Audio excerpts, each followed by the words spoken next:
Okay, Lakshmi ಬಾರಮ್ಮ ಧಾರಾವಾಹಿ ಅಂತ್ಯ ಆಗಿರುವಂಥದ್ದು. ಆದಷ್ಟು ಬೇಗ ನೀವು ಮತ್ತೆ ಬೇರೆ ಪ್ರಾಜೆಕ್ಟ್ಗಳಲ್ಲೂ ಕೂಡ ಕಾಣಿಸ್ಕೋಬೇಕು. ಯಾವ ರೀತಿ ಪಾತ್ರದ ನಿರೀಕ್ಷೆಯಲ್ಲಿದ್ದೀರಾ?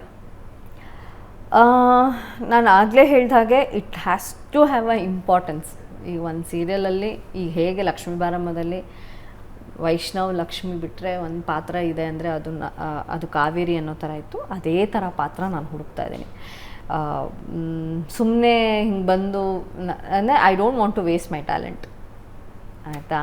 ಅದು ನನ್ನ ಸೊಕ್ಕಂತ ನಾನು ಹೇಳೋಕ್ಕೆ ಇಷ್ಟಪಡಲ್ಲ. ನಾನು ಇರೋದೇ ಹಾಗೆ. ನನಗೆ ಒಳ್ಳೆ ಪಾತ್ರಗಳು ಬೇಕು. ನನ್ನ ಆ್ಯಕ್ಟಿಂಗ್ಸ್ ಈಗ ನಾನು ಹೇಗೆ ನಾನು ಆ್ಯಕ್ಟ್ ಮಾಡಿದ್ರೆ ಎಲ್ಲರೂ ಹೇಳ್ತಾರೆ ಚೆನ್ನಾಗಿ ಮಾಡ್ತಾಯಿದ್ದೀರಾ ಅಂತ. ಸೊ ಎಲ್ಲೋ ಬಂದು ಹೋಗೋ ಥರ ಪಾತ್ರಗಳನ್ನು ನಾನು ಒಪ್ಕೊಳ್ಳೋಕೆ ನಂಗೆ ಇಷ್ಟ ಇಲ್ಲ. ನಾನು ಮಾಡಿದರೆ ನಾನು ಕಾಣಿಸ್ಕೋಬೇಕು, ನಾನು ಇರಬೇಕು ಆ ಇದರಲ್ಲಿ ಸೀರಿಯಲಲ್ಲಿ ಮೇಜರ್ ಒಂದು ರೋಲ್ ಮಾಡ್ತಾಯಿದ್ದೀನಿ ಅನ್ನೋ ಥರ ಇರಬೇಕು. ಆ ಥರ ಪಾತ್ರಗಳನ್ನೇ ಹುಡುಕ್ತಾ ಇದ್ದೀನಿ.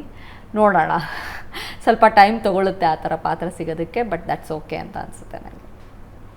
ಈಗ ಸೀರಿಯಲ್ ಶೂಟಿಂಗ್ ಇಲ್ಲ, ಮನೇಲೇ ಇರುವಂಥದ್ದು. ಲೈಫ್ ಹೇಗಿದೆ ಮೇಡಮ್? ಆ್ಯಕ್ಚುಲಿ ಬ್ಯುಸಿ ಇದ್ದೀನಿ ನಾನು, ಯಾಕಂದ್ರೆ ನನ್ನ ಮಗಳು ವೆಕೇಶನ್ ಇವಾಗ. ಓಕೆ, ಫುಲ್ ಟೈಮ್ ಅವಳ ಜೊತೆಗೆ ಇರಬೇಕು.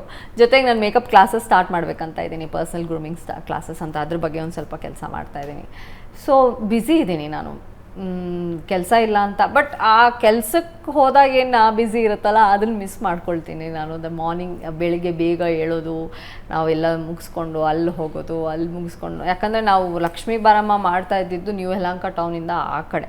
It's two for. ಈಗ ನನ್ನ ಮನೆಯಿಂದ ಅಲ್ಲಿ ಆಲ್ಮೋಸ್ಟ್ 41 ಕಿಲೋಮೀಟ್ರ್ ಆಗ್ತಾಯಿತ್ತು. ನಾನೇ ಡ್ರೈವ್ ಮಾಡ್ಕೊಂಡು ಹೋಗ್ತಾಯಿದ್ದೆ. ಅದೊಂದು ಯಾವಾಗಲೂ ಬೇಜಾರಿತ್ತು ನಮಗೆ. ಆ್ಯಕ್ಚುಲಿ ನಾವೆಲ್ಲರೂ ಅದಕ್ಕೋಸ್ಕರ ಗಲಾಟೆ ಮಾಡಿದ್ದೀವಿ. ತುಂಬ ದೂರ ಇದೆ ಲೊಕೇಶನ್ನು, ಪ್ರತಿಯೊಂದು ಅಲ್ಲೇ ಇರುತ್ತೆ ಆ ಮನೇಲಿ. ದಯವಿಟ್ಟು ಮನೆ ಚೇಂಜ್ ಮಾಡಿ ಅಂತ ಯಾವಾಗಲೂ ಬಟ್ ಯಾರೂ ನಮ್ಮ ಮಾತು ಕೇಳಲೇ ಇಲ್ಲ ಅದೇ ಲೊಕೇಶನ್ ಬೇಕು, ಅದೇ ಚೆನ್ನಾಗಿರೋದು. ತುಂಬ ಚೆನ್ನಾಗಿದೆ. ಬಟ್ ನಾ ಹೇಳ್ತಾ ಇದ್ದೀನಲ್ಲ, ಒಂದೇ ಒಂದು ಡಿಸ್ಅಡ್ವಾಂಟೇಜ್ ಅಂದರೆ ಟ್ರಾವ್ಲಿಂಗ್. ಅದು ಬಿಟ್ಟರೆ beautiful house, Kavitha Reddy house ತುಂಬ ಬ್ಯೂಟಿಫುಲ್ ಆಗಿದೆ. ಎಲ್ಲ ಅಚ್ಚುಕಟ್ಟಾಗಿದೆ. ಒಂದು ಶೂಟಿಂಗ್ ಮಾಡೋದಕ್ಕೆ ಏನೇನು ಬೇಕು ಪ್ರತಿಯೊಂದೂ ಅವ್ರು ತುಂಬ ಅಚ್ಚುಕಟ್ಟಾಗಿ ಮಾಡಿದ್ದಾರೆ. ಸೊ ಟ್ರಾವ್ಲಿಂಗ್ ಒಂದೇ ಬೇಜಾರು, ಅದ್ರ ಬಿಟ್ಟರೆ ಬೆಸ್ಟ್ ಹೌಸ್.